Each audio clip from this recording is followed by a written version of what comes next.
Hello ladies and gents and welcome back to your Grounded. So you want to know how to kill a Bombardier Beetle with a melee weapon on the higher difficulties? Or even a tool? Well, let me show you how. Quite honestly, the Bombardier Beetle is by far my favourite creature to tackle with in the garden. At first I thought it was impossible to kill without using a bow or something like that, but after a lot of experimentation and frustration, I came up with a few cool ideas. I hope you start to enjoy fighting them solo as much as I do by the end of this video. If this video does prove useful or insightful in any way, please do consider giving it a like and even subscribe if you want to be kept up to date with Grounded, as it makes its way through its lifespan. But enough talk, let's see some gameplay.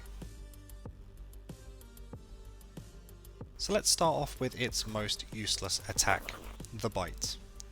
This bite comes out fairly quickly and doesn't do considerable damage. You will see this move the least out of all three of its attacks, so we won't spend too long here. And you think, the bite isn't the most common attack? Well, let's find out why. This little sucker of a move right here.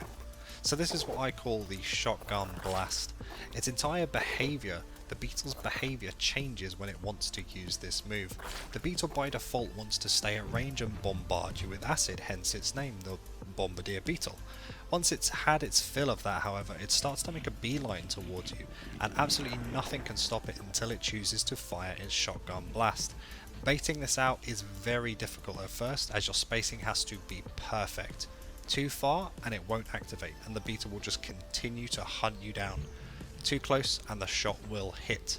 You'll be stunned, you'll take a lot of damage, and you'll take a residual burn damage over time from the acid that's boiling beneath your feet. Most of my frustration when learning this creature was its massive hitbox that, in my own opinion, isn't shown very accurately. So you can see here, just on these three select occasions, I was well outside of the acid pool on the floor, which is supposed to relay to the player the blast radius of the attack so we can learn to avoid it.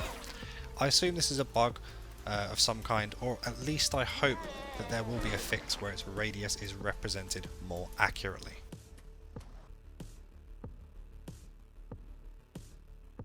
Once you've got the Bombardier Beetle to release its shotgun blast, the Beetle will go back to its ranged mode, laying down heavy mortar fire on or around your location.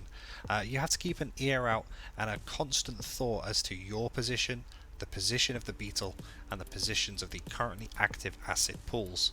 The pools fade away after roughly about 5 seconds, so they won't lock you down for too long, but you still have to move intelligently. If you feel like you're getting overwhelmed, pop a bandage to soak up some of that burn damage if you need to run across a pool to escape in a hurry, but this is not ideal. If you get hit directly by this ranged attack, you will take continuous burn damage over time for around the same time then acid pool stays active, so about 5 seconds. This could mean almost certain death on the higher difficulties, but luckily strafing full left or right will cause it to miss you every time.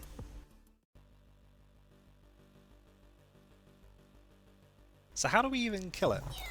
Well, you can either learn to fight it like a true warrior of the garden and have a ton of fun, or you can just abuse the heck out of its awful AI and lure it into gaps, stems, or low-hanging leaves.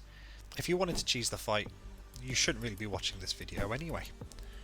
Unlike all the other creatures we've covered, the answer on how to kill it isn't just as simple as stand your ground and parry perfectly, as you can't parry the acid. Getting close and even moving around it as it fights is just simply not consistent enough, especially at the higher levels, and it's certainly not a valid strategy for solo play. So here's where we had to get a little bit tricky, and I present you with two options.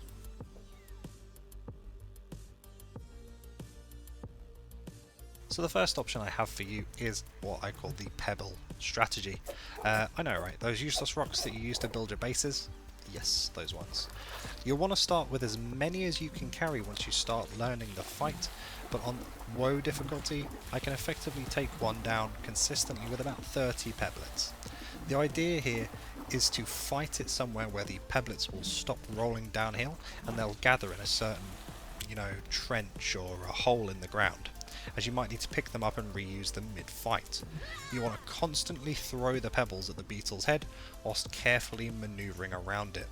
You'll need to keep a close eye on what mode it's in, either mortar mode or shotgun mode, and move around it accordingly, and you'll need to bait out that shotgun blast if it is coming for you. Once the stun sets in, move in with a mint mallet or a spider dagger for some big damage. Don't get too greedy with the damage and get out safely. Rinse and repeat. There's a lot of things to multitask in this fight, which is why I love it so much. And the second strategy I have for you is a slight modification of the Pebblet strategy. Instead of Pebblets, you'll be carrying around about 18 to 20 Pebblet spears with you. As you move around the creature, you'll constantly be hucking these bad boys at its face until it dies. Over time, these spears do naturally detach from its face and drop on the floor. They give a nice audio cue as to where they are, so you can go pick them up as you move around the battlefield. It really brings out the tribal warrior in you in this garden, and I absolutely love this strategy. I managed to kill around 3 beetles on the woe difficulty before the spears were virtually broken, and that is a lot of quartzite to repair them, so honestly I just prefer the Pebblet strategy. Word of advice though, regardless of what strategy you pick, turn off your dialogue volume, unless you want to hear about 30 to 50 grunts from your character per fight every single time they huck a rock or a spear. It gets absolutely annoying. So there you have it. That is how I personally kill Bombardier Beetles in Grounded with a melee weapon, as I don't count throwing items that were designed as a melee weapon like, you know, Pebblets and spears. I don't count throwing them as using it as a ranged weapon. It is not a ranged weapon, it is still at its core a melee weapon that you can throw. So once again, I hope you found this useful, or at least very entertaining. If you did, please leave a rating below, and perhaps even come back and comment with which strategy worked for you. Once again, thank you ever so much for joining me, and take care, ladies and gentlemen.